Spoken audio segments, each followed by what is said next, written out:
Eu sou o Bruno Seixas e a gente vai falar sobre as dúvidas que aparecem na hora de escolher o caminho a ser seguido. Abrir uma empresa ou continuar como pessoa física? Como tudo na vida, tem prós e contras para cada uma das decisões. E, obviamente, elas vão depender muito do que você precisa no momento ou do que está planejando para você mesmo.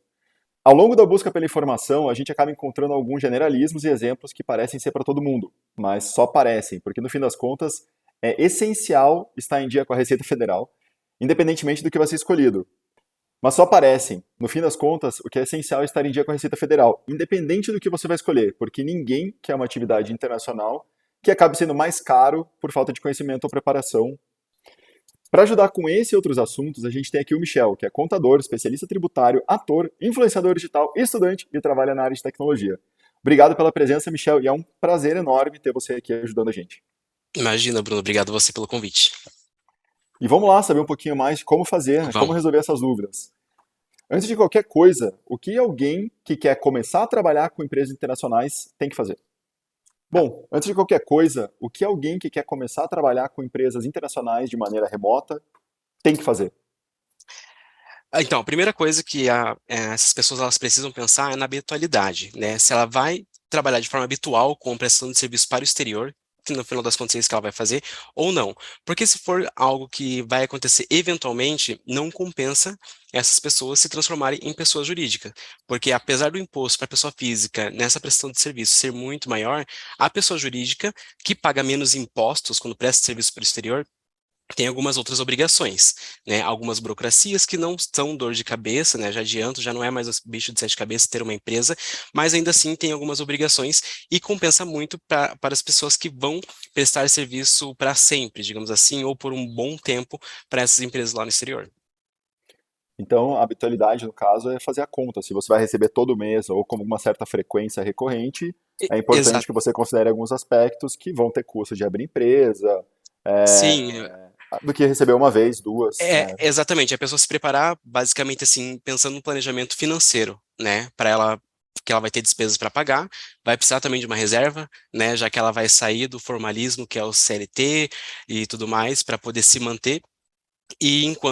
Mas vai pagar menos impostos por isso. Consequentemente, tendo uma empresa, tem algumas obrigações que hoje, como pessoa física, ela não tem, né? Enquanto a pessoa física paga mais imposto, mas tem aí paga mais imposto, mas aí não tem tantas obrigações ainda. Mas é aquela questão, né? O que que vai compensar mais? Você ter mais dinheiro economizando em impostos e mais burocracia ou não? E aí a gente já poderia falar um pouquinho das principais diferenças entre receber como pessoa física e pessoa jurídica. Sim. Sim, a principal diferença é na questão dos impostos, né? Como eu estava comentando, a pessoa jurídica hoje ela paga menos impostos quando ela presta serviço para o exterior, porque existem alguns benefícios fiscais, digamos assim, na prestação de serviço para o exterior, enquanto para pessoas jurídicas, enquanto para pessoa física não. Ela vai pagar aí cerca de 27, 28% sobre o faturamento que ela tem como pessoa física.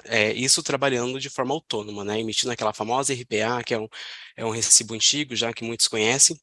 Enquanto como pessoa jurídica, ela vai pagar cerca de 10% só do faturamento que ela tem no mês. Então, acaba compensando muito mais. A consequência são as obrigações tributárias, que, obviamente, precisa-se de um contador para conseguir tocar tudo isso, e essa eh, pessoa, esse profissional, vai ter que ser parceiro desse contador aí para ajudar a controlar a sua vida financeira, as suas obrigações tributárias, para poder manter bem a saúde da empresa. Ah, principal fator em relação à parte financeira são os impostos. Eles são muito importantes na decisão dessas pessoas. E nesse caso, a pessoa pode abrir qualquer empresa, ela pode abrir MEI, ela pode abrir qualquer empresa para trabalhar para fora ou tem que prestar atenção nisso também? Então, qualquer tipo de serviço hoje que você presta para o exterior, é, ele precisa ser analisado se ele é um serviço que, digamos assim, seja considerado científico, uma atividade científica ou não, né? Então, o que que a gente pode considerar? Lá dentro da Receita Federal existe a tabela de quem pode ser MEI e quem não pode ser MEI, né? As atividades que são regulamentadas, em geral, não podem ser MEI. A atividade de serviços de TI, por exemplo, né, serviço de tecnologia, não pode ser MEI porque é uma atividade regulamentada e está dentro da legislação que ela pode ser simples nacional ou de outros regimes tributários, mas não pode ser MEI. Enquanto, sei lá, um auxiliar de serviços administrativos, por exemplo. Ele pode ser MEI porque não é considerado uma atividade regulamentada. Então, tem que entender bem essa questão e hoje os portais da Receita Federal e outros portais, como por exemplo do Sebrae e de algumas outras empresas, com blogs dentro da internet, disponibilizam facilmente essas informações. A questão é da pessoa que tenta se formalizar como um MEI, sendo um profissional de tecnologia, por exemplo, vai ter consequências que podem ser graves lá no futuro. Primeiro, porque geralmente o profissional de tecnologia ele já no primeiro, segundo mês, ele acaba extrapolando o limite do MEI. Né? Hoje o MEI tem um limite de faturamento anual de R$ 81.000, só que esse limite ele também é subdividido mensalmente, ou seja, ele é dividido, você não pode extrapolar ali cerca de 6.700 por mês. E geralmente o profissional de tecnologia acaba recebendo um pouco mais do que isso já, ou bem mais do que isso, dependendo para quem ele vai prestar serviço, e ali no primeiro mês ele já estoura. E essas coisas elas são identificáveis, elas são rastreáveis pela Receita. Pode ser que não vá acontecer ali no primeiro, segundo mês ou nem no primeiro ano, mas lá na frente pode ser identificável. A gente sempre ouviu, eu pelo menos, cresci assim, ouvindo que abrir empresa era caro, demorado, burocrático.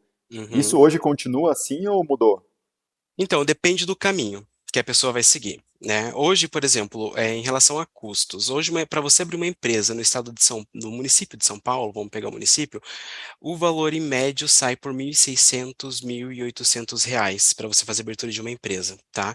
E por que que eu falei depende do caminho? Porque tem empresas de contabilidade que cobram os honorários para fazer a abertura da empresa, e esses honorários eles variam ali por volta de um salário mínimo nacional, que é R$ 1.212, e aí essa diferença lá para 1.600, 1.800 é em relação a taxas, né, que as pessoas têm que pagar para os governos para poder liberar todas as licenças que precisam e autorizações para poder funcionar, mas também tem escritórios de contabilidade, principalmente esses que são os escritórios online, que hoje não cobram pelo serviço de abertura da empresa, ou seja, eles não cobram honorário, a única coisa que esse empreendedor, né, futuro empresário, vai ter que pagar é a questão das taxas da prefeitura, da junta comercial, que no estado de São Paulo varia aí por perto de 350 a R$ 400, né, esse é o custo que ele vai ter para abrir a empresa, então não é caro.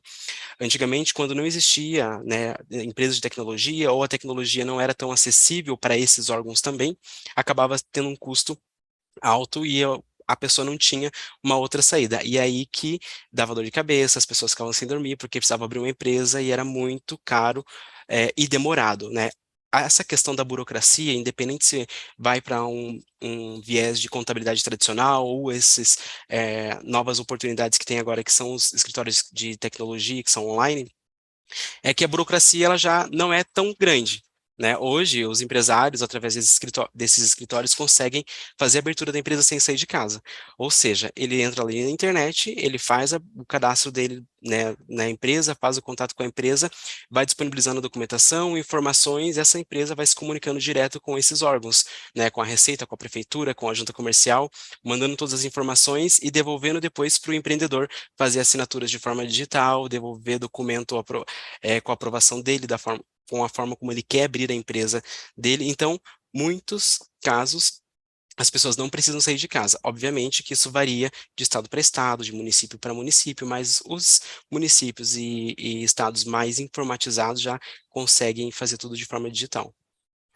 Então, a burocracia Muito, hoje não é mais um problema, né? Aí agora o caminho é, quero pagar um pouco mais caro ou e ter a presença de um contador aqui na minha frente, ou não, vou para o escritório virtual que não vai me cobrar talvez a abertura da empresa, no entanto, eu vou ter ali uma plataforma onde eu vou interagir, né, vou ser atendido de forma online para poder tratar todos os assuntos que eu preciso. como que um profissional que está nos assistindo ele pode otimizar ainda mais essa experiência com o trabalho remoto nacional? O que que você recomenda ou outras dicas que você tem para ajudar o pessoal que está nessa jornada? Então, essa galera, né, que está nessa jornada de trabalhar com empresas do exterior, prestar serviço lá para o exterior, É, obviamente, são pessoas que têm mais liberdade, conseguem controlar mais as suas tarefas, e para essas pessoas aí não há limite para ganhos, né? Porque ela mesma consegue se organizar, as entregas dela dependem delas conseguirem mais clientes e faturar ainda mais. O que elas precisam ter noção é que, por mais que o serviço esteja sendo prestado para uma empresa lá no exterior, ainda precisa-se de algumas formalidades para você não ter problemas aqui no Brasil, já que a sua empresa é brasileira, com a Receita Federal, por exemplo. Então, você tendo uma formalização, por exemplo, contrato básico. Vou prestar serviço para a empresa do Bruno, que é uma empresa americana, e eu vou fazer um contrato com ele. E nesse contrato é muito importante ter quais são as atividades que eu vou desenvolver.